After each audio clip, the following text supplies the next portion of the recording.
إن في ذلك لذكرى لمن كان له قلب أو ألقى السمع وهو شهيد.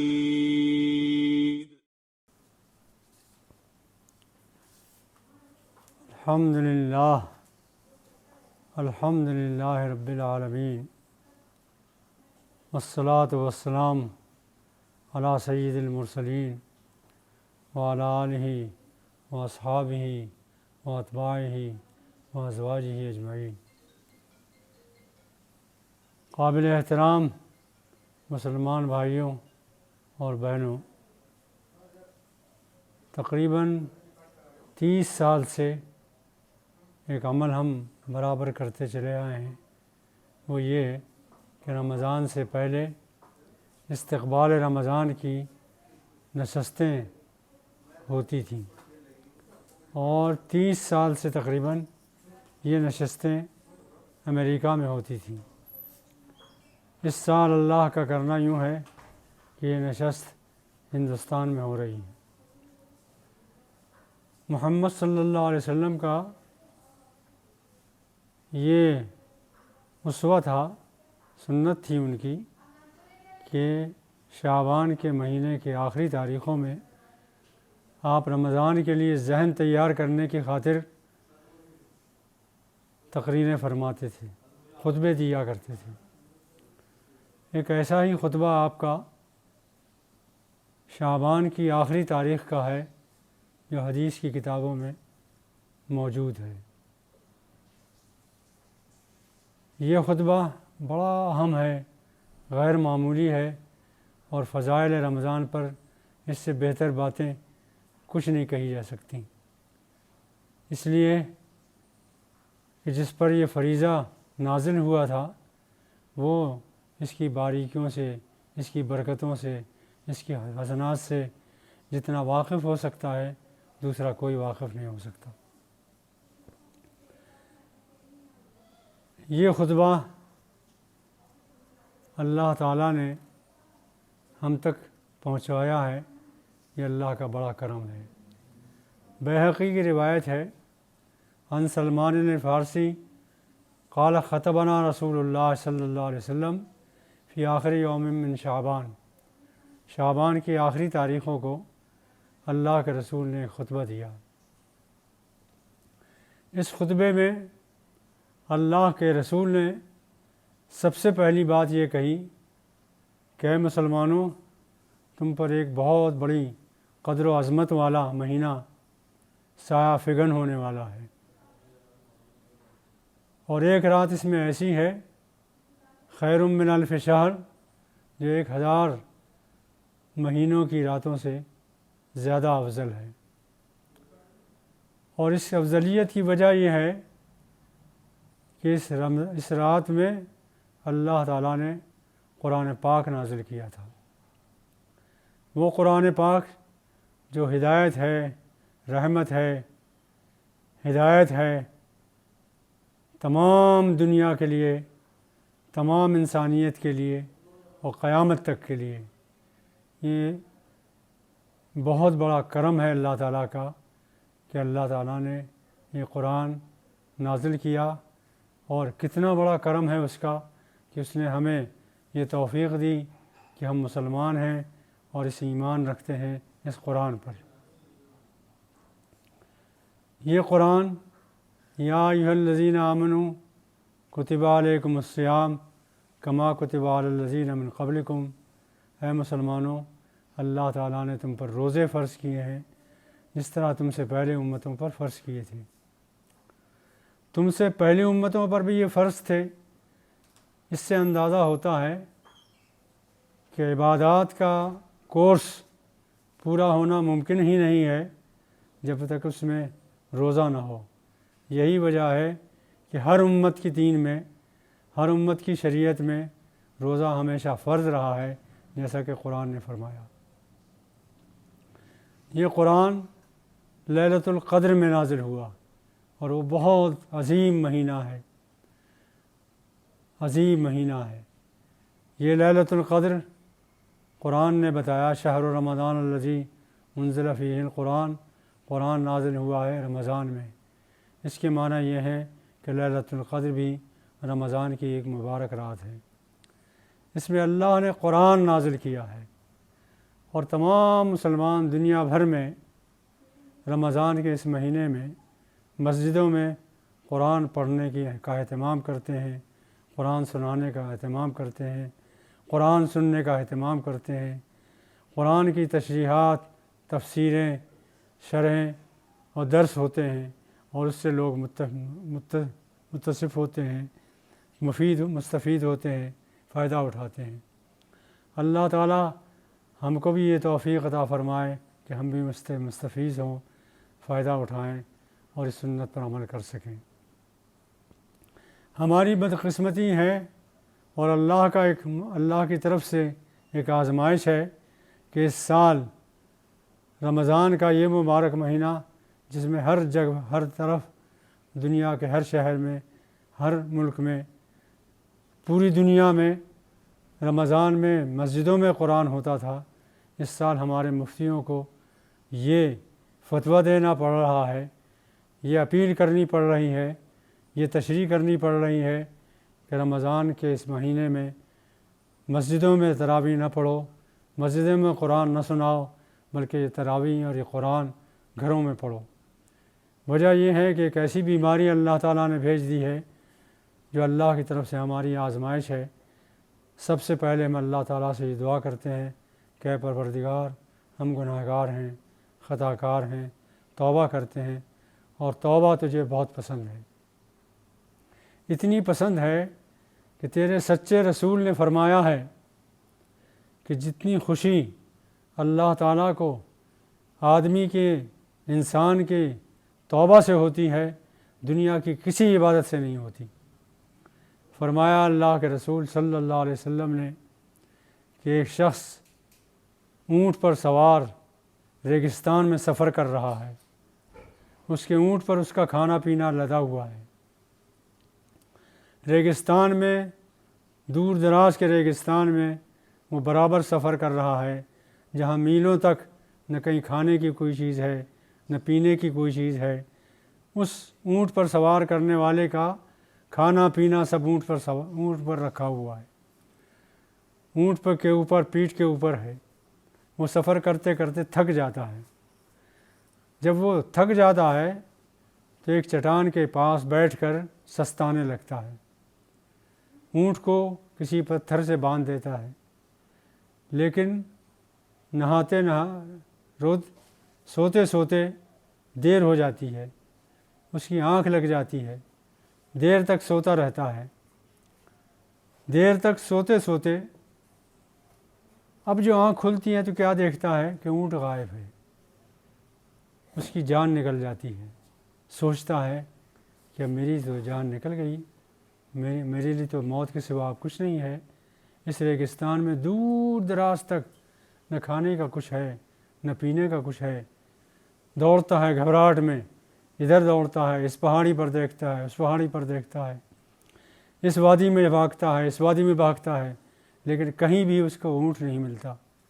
اب زندگی سے مایوس ہو کر واپس آتا ہے اور ایک جگہ بیٹھ جاتا ہے، کہتا ہے اے اللہ، تو نے میری موت یہیں لکھی تھی تو مجھے منظور ہے، کیا کر سکتا ہوں؟ میرا کھانا پینا سب اونٹ پر لدا ہوا تھا، اونٹ غائب ہے۔ پھر آنکھ لگ جاتی ہے، موت کے لیے تیار ہو کر سو جاتا ہے، پھر آنکھ لگ جاتی ہے۔ اب تھوڑی دیر تک سوتا ہے لیکن پھر آنکھ کھلتی ہے۔ اب جو آنکھ کھلتی ہے تو کیا دیکھتا ہے کہ اونٹ سامنے کھڑا ہے۔ اس کی خوشی کی انتہا نہیں رہتی، وہ بجائے اس کے کہ اونٹ کی لگام پکڑے، رسی پکڑے، وہ اللہ سے دعا کرنے لگتا ہے، کہتا ہے اے اللہ، تو نے بڑا کرم کیا، کتنا کرم ہے تیرا، کتنا رحم فرمایا تو نے مجھ پر کہ میری زندگی واپس کر دی، میں تو مر گیا ہوتا اس ریگستان میں، میری زندگی تو نے واپس کر دی۔ تیرا کرم ہی کرم ہے، تیرا رحم ہی رحم ہے، تیری رحمتوں کا نزول مجھ پر ہوا، اور آخر تو کرم کیوں نہ کرتا مجھ پر؟ تو میرا بندہ بھی تو ہے، میں تیرا رب بھی تو ہوں۔ اخطا من شدت الفرح، حدیث کے الفاظ یہ ہیں کہ وہ بندہ خوشی کی انتہا میں ایسا وارفتہ ہوتا ہے، اتنا وارفتہ ہو جاتا ہے کہ وہ کہنا یہ چاہتا ہے کہ تو میرا رب ہے، میں تیرا بندہ ہوں، اخطا من شدت الفرح، لیکن خوشی کی انتہا میں وہ الٹی بات کہتا ہے تو میرا بندہ ہے، میں تیرا رب ہوں، تو نے مجھ پر کرم فرمایا۔ اس کے بعد اللہ کے رسول فرماتے ہیں کہ بندے کو، گمراہ بندے کو، گمے ہوئے بندے کو اللہ تعالیٰ نے واپس پایا۔ اس بندے نے گما ہوا اونٹ، گمراہ اونٹ واپس پایا۔ اس خوشی کی انتہا یہ ہے، اس کی خوشی کی انتہا یہ ہے کہ کہنا کچھ چاہتا ہے اور زبان سے نکلتا کچھ ہے۔ اللہ کے رسول نے فرمایا اللہ کو جب گما ہوا بندہ، گمراہ بندہ توبہ کے ذریعے واپس ملتا ہے تو اس کی خوشی اس بندے سے بھی کہیں زیادہ ہوتی ہے۔ آئیے مسلمان بھائیوں اور بہنوں، ہم سے غلطیاں ہوئی ہیں، کوتاہیاں ہوئی ہیں، گناہ ہوئے ہیں، غلط راہوں پر چل پڑے ہیں، انسانیت کا حق ادا نہیں کیا ہم نے، انسانوں تک خدا کا پیغام نہیں پہنچایا ہم نے، وہ کام نہیں کیا جس کے لیے اللہ نے ہمیں مبعوث کیا تھا۔ نتیجہ یہ ہے کہ ہم غلط کاموں میں لگ گئے ہیں، نتیجہ یہ ہے کہ اللہ تعالیٰ نے ہم پر یہ عذاب نازل فرمایا ہے۔ اس عذاب کے دور کرنے کا، اس عذاب سے نکلنے کا طریقہ صرف یہ ہے کہ اللہ کے حضور ہم توبہ کریں، گڑ گڑائیں اور اللہ سے معافی چاہیں، اور اللہ تعالیٰ بہت معاف کرنے والا ہے۔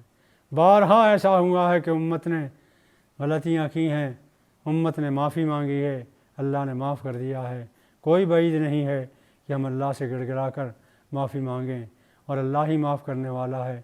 کسی اور کے قبضے میں کچھ نہیں ہے، سوائے اس کے کسی کے قبضے میں کچھ نہیں ہے، سب کچھ اسی کے قبضے میں ہے۔ اللہ تعالیٰ نے رمضان کا یہ مہینہ جو دیا ہے، اس میں ہم چند کام کرنے ہیں ہمیں۔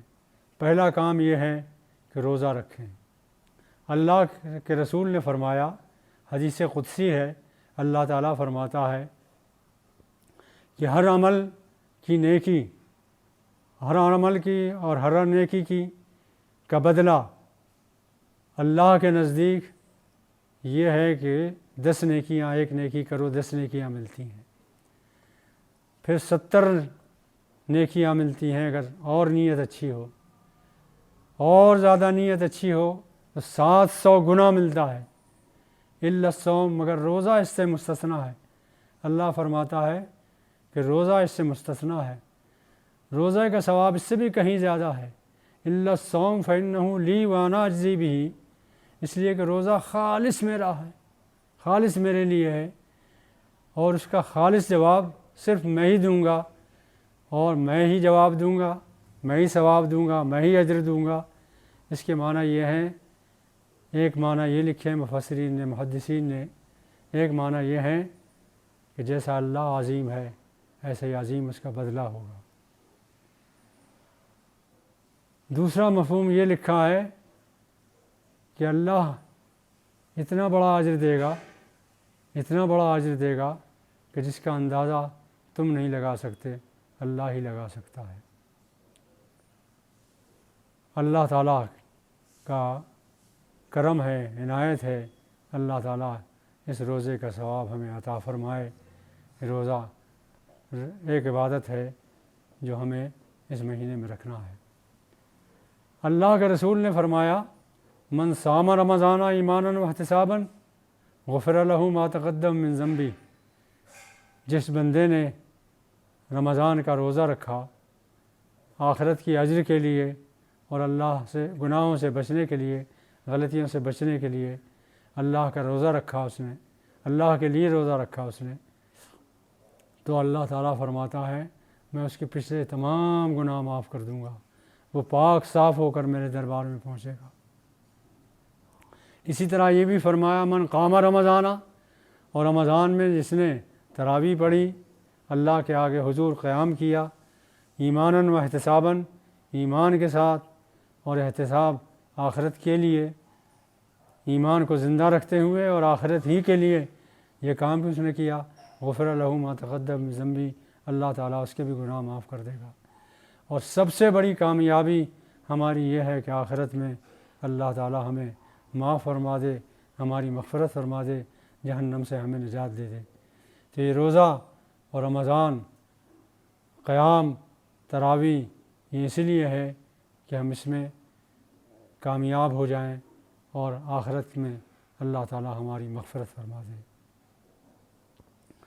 دوسری بڑی نعمت جو اللہ تعالیٰ نے اس رمضان میں ہمیں دی ہے وہ قرآن ہے۔ ہم اہتمام کے ساتھ پڑھیں، قرآن تلاوت کریں۔ قرآن کے 5 حق ہیں ہم پر، 5 یاد رکھیے۔ سب سے پہلا حق تو یہ ہے کہ ہم یقین رکھیں، ایمان رکھیں کہ اللہ کی نازل کردہ کتاب ہے، اور جب تک یہ ہمارے ہاتھوں میں رہے گی انشاءاللہ ہم گمراہ نہیں ہوں گے۔ جب تک اس کا حق ادا کرتے رہیں گے انشاءاللہ گمراہ نہیں ہوں گے، آخرت میں انشاءاللہ ہمیں کامیابی نصیب ہوگی۔ تو پہلا حق یہ ہے کہ ہم دل سے یقین کریں اس پر، ایمان رکھیں اس پر کہ اللہ کی نازل کردہ کتاب ہے، رسول کے ذریعے سے ہمیں ملی ہے، اور رسول نے صحیح قرآن ہم تک پہنچایا ہے۔ یہ یقین رکھیں، یہ ایمان رکھیں، یہ پہلا حق ہے۔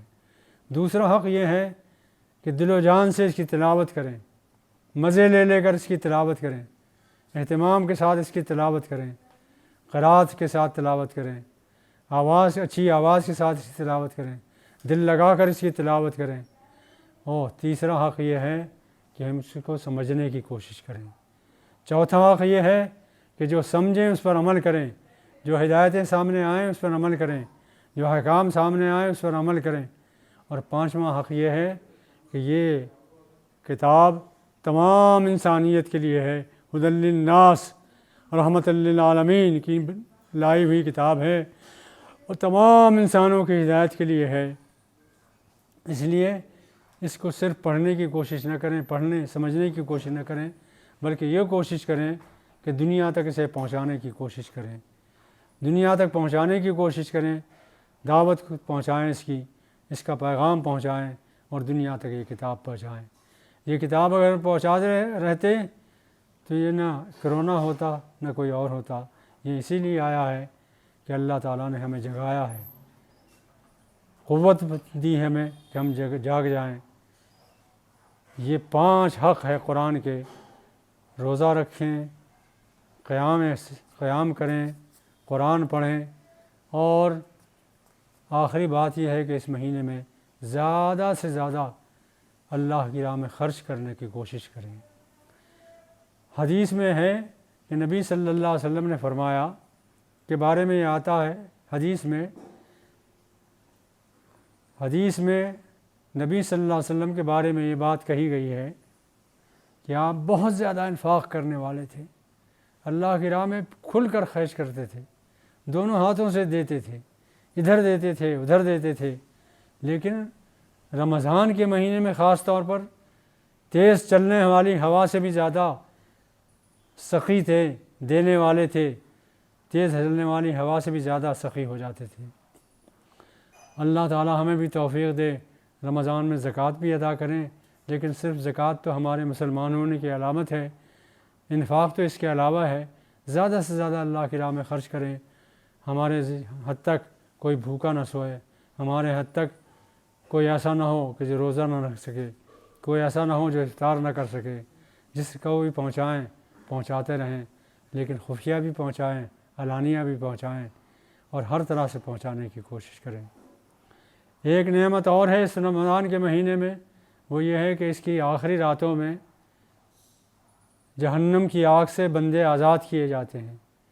دعا کریں، اس رات کو جاگیں، اللہ کی عبادت کریں، اور اللہ سے گڑ گڑا کر یہ دعا کریں کہ اے اللہ تو نے جہنم بنائی ہے، برحق ہے یہ جہنم، ہمیں نجات دے دے، ہم تیرے بندے ہیں، کمزور بندے ہیں، گناہ گار بندے ہیں، خطا کار بندے ہیں، لیکن تیرے رسول پر ایمان لائے ہیں، تیرے رسول پر پختہ ایمان رکھتے ہیں، اور اپنی حد تک، اپنی کوششوں کی حد تک ان کی اتباع کرنے، ان کی سنت پر چلنے کی کوشش کرتے ہیں۔